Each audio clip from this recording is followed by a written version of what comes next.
나라를 위해 목숨을 바친 미녀. 소군은 어둡고 눅눅한 방으로 들어가 딱딱한 나무 침대 위에 쓰러졌다. 하도 울어서 이제는 눈물도 나지 않았다. 1년 반이라는 세월은 영어의 몸이 된 17의 소군에게는 영혼만큼이나 길었다. 옥랑의 환영과 비파가 없었던들 소군은 견뎌내지 못하였을 것이다. 이제 억울함에서 벗어나 원수를 갚을 수 있는지도 모른다. 속이 후련하다. 그러나 기쁨만이 들지 않는 것은 무슨 이유일까? 상감 앞에 불려가면 지금의 생활에서 더 아름답게 느껴지는 옥랑의 모습이 그나마 깨어질 것이 두렵기 때문일까? 소군이 착잡한 생각에 얽혀있노라니 옥문 밖에서 인기척이 났다. 임황후의 목소리도 섞여 있다. 소군은 그리도 빨리 오리라고 기대하지 않았던 만큼 당황했다. 여봐라, 어서 왕소군을 불러내오너라. 황제는 문지기를 재촉했다. 소군이 달빛 아래로 나왔다. 눈 밑에 사마귀는커녕 티 한 점 없는 옥같이 하얀 얼굴이 연꽃처럼 선명히 떠올랐다. 황제는 놀랐다. 네가 정말 왕소군이냐? 너의 화상에는 눈 밑에 사마귀가 있기로 내가 고향에 돌려보내라고 분명히 일렀는데 여기 갇혀있다니 어찌된 일이냐? 이건 모연수와 서궁의 관계인가 하오이다. 임황후는 황제가 놀라는 것을 보고 속이 시원했다. 황제는 뚫어져라 하고 소군의 얼굴을 응시하며 모연수, 이 전하의 간악한 놈, 당장 능지에 처할 테다. 소군, 이 어여쁜 얼굴을 감히 그놈이... 황제는 분을 감추지 못하여 몸을 떨며 호통을 쳤다. 상감, 왕소주를 무단히 고생시켰으니 그 원한을 풀어줌이 옳은 줄로 생각되옵니다. 황후의 말이 옳소. 내가 어두웠었소. 자, 왕소군, 네 소원이 무엇이냐? 소군은 황제의 부드러운 음성을 듣고 땅에 엎드려 눈물을 흘리며 아른다. 황공하옵니다. 소녀가 감히 소원을 아뢰올 수 있사오리까마는 황혼을 사하옵시오. 소녀의 원수를 갚아주시옵고 옥랑을 구하여 주시옵소서. 모연수는 내가 내일 해 뜨기 전에 군사를 보내어 참할 것이니 그것은 염려 말라. 헌데 옥랑이라 누구냐? 황은이 망극하오이다. 옥랑은 소녀의 먼 친척이온데 모대인이 무고히 잡아 가둔 줄로 아옵니다. 그를 사하여 주시옵소서. 소군은 옥랑을 약혼한 사이라고는 말하지 않았다. 황제의 투기에서 그를 구하기 위해서였다. 그래. 내가 명을 내려 중직을 맡기리라. 임황후는 소군을 중전으로 데리고 가서 단장을 시켰다. 소군은 자기의 운명에 복종하기로 다시 한번 마음을 정했다. 여기 들어와 황제의 눈에 뜨인 이상 어찌 예정에 사로잡혀 있을 수 있으랴. 옥랑 부디 행복하시옵소서. 이튿날 새벽에 친위대는 모연수의 집을 급습했다. 모연수의 집안은 순식간에 피비린내와 비명으로 아수라장이 되었다. 모연수의 집안에 있던 사람들은 하나도 남김없이 모두 참수되었다. 대장은 원제에게 바칠 모연수의 머리를 찾으라고 명령했다. 그러나 아무리 시체를 점검해도 장본인의 머리는 보이지가 않았다. 대장은 놀라서 도망친 흔적이라도 찾아내라고 병조를 다그쳤다. 샅샅이 뒤진 결과 북쪽 정원담에 뚫어진 개구멍으로 도망친 것이 판명되었다. 원제는 모연수의 목에 1000냥의 상금을 걸고 군사들을 풀어 장안을 물색해 했다. 그래도 모연수의 행방은 묘연했다. 모연수 놈을 잡아 능지를 못 시켜 면목이 없소. 하지만 옥랑의 거처는 알만하오. 그에게 어떤 자리를 주면 가하겠소? 어떤 날 원재는 왕소군에게 이런 말을 했다. 자취를 감춘 자를 어찌 참아오리까. 무연수도 그쯤 하면 다시는 세상에 얼굴을 못 내놓을 것이오니 이제는 군사를 거두옵소서. 옥랑은 다행히 무고하니 고향으로 돌려보내면 모두 기뻐할 것이옵니다.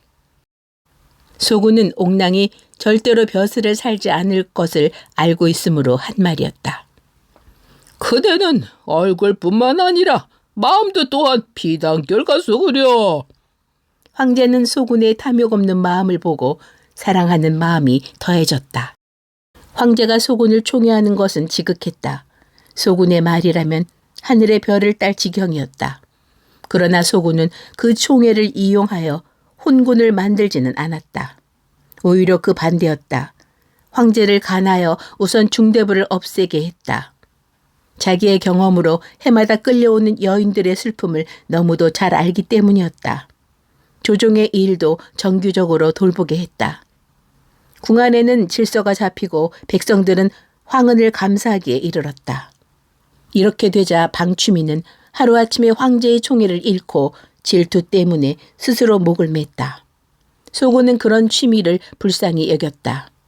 모든 것은 제자리를 얻고 안정되어 갔다.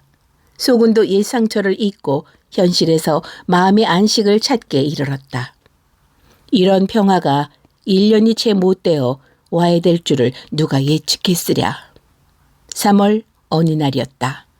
땀과 먼지에 젖은 인마가 장안 대로를 질주하여 국문 앞에 이르러 황제에게 배하를 청했다. 그는 변방을 지키는 장군에게서 온 전령이었다. 얼마나 급히 휘말아 왔던지 황제 앞에 엎드려서도 숨이 가빠 한참은 말을 못했다. 폐하, 만수무강하옵소서. 다름이 아니오라. 흉노의 괴수 선우가 군사 10만을 국정에 집결시키고 우리 한나라의 국토를 넘겨보며 무엄하게도 요구 조건을 내걸고 있사옵니다. 뭐? 흉노가 군사를 집결시켰다? 황제는 금시 안색을 달리하며 반문했다.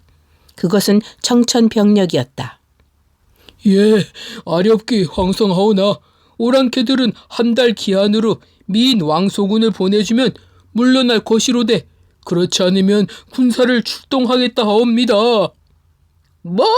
왕소군을? 들을수록 놀라운 말만 나와 황제는 기절할 지경이었다. 아니, 그놈들이 왕비의 이름을 어찌 알아내고 그런다더냐? 네, 불충막심한 모연수가 미인도를 가져가서 보이고 전하에 다시 못 찾을 미인이라고 얘기했다옵니다.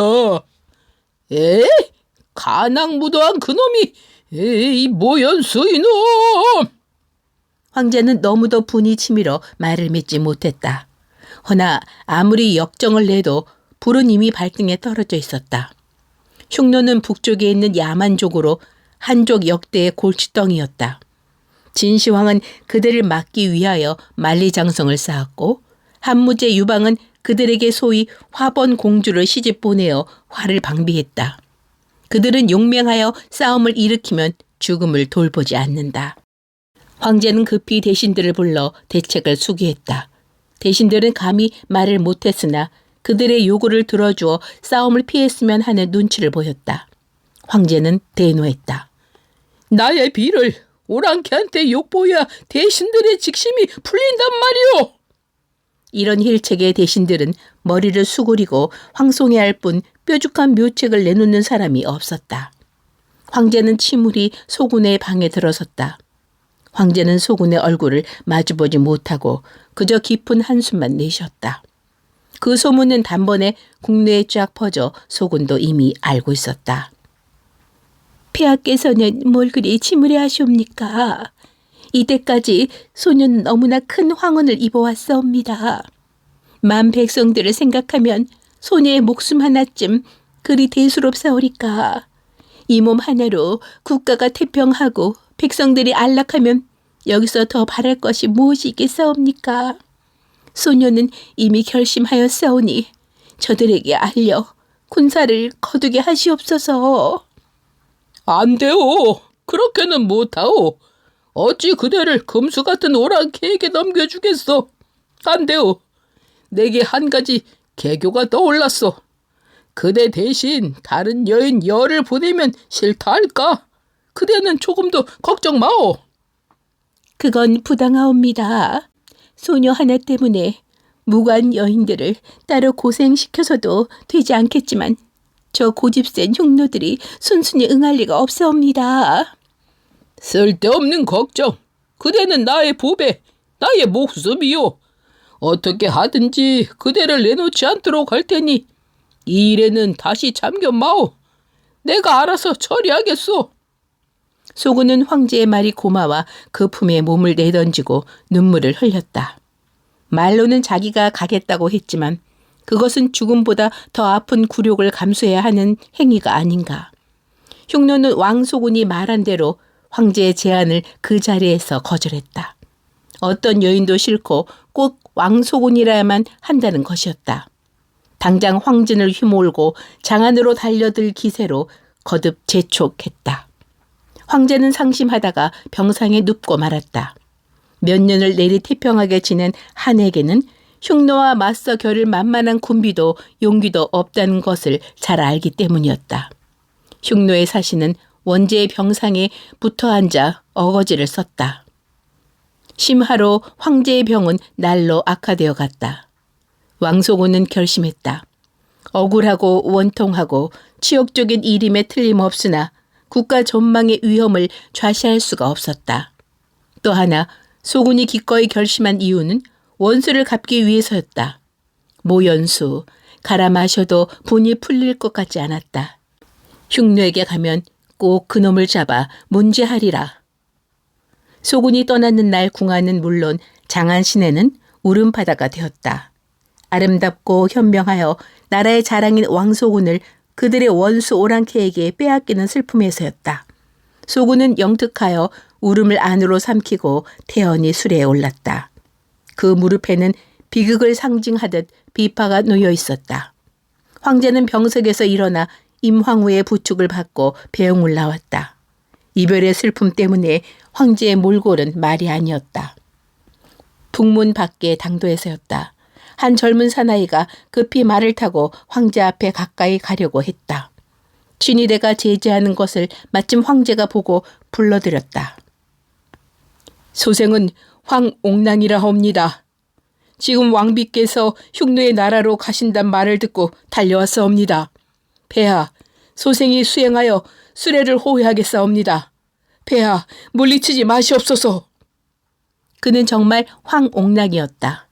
지난날 소군을 찾아갔다가 모연수에게 잡혀 옥고를 치른 후 일단 고향에 내려갔으나 장가를 들지 않고 있었다.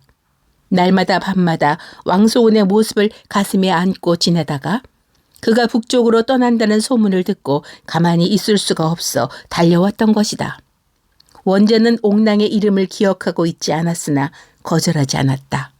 황옥랑은 왕소군의 수레로 다가가서 묵묵히 따랐다. 당장 이름이라도 부르고 싶었으나 아직 주위에는 눈이 너무 많았다. 소군은 자기 슬픔에 젖어 있어 옥랑의 존재를 눈치채지 못했다. 그렇게 나아가는 동안에 산등을 넘어갔다. 여기서 황제는 돌아가야 했다. 머뭇거리는 황제에게 소군은 먼저 하직을 구한다. 폐하, 황후마마, 내내 만수무강하시옵소서. 아무리 결별이 서러워도 피할 수는 없었다. 시간을 끌수록 괴로움만 늘 뿐이었다.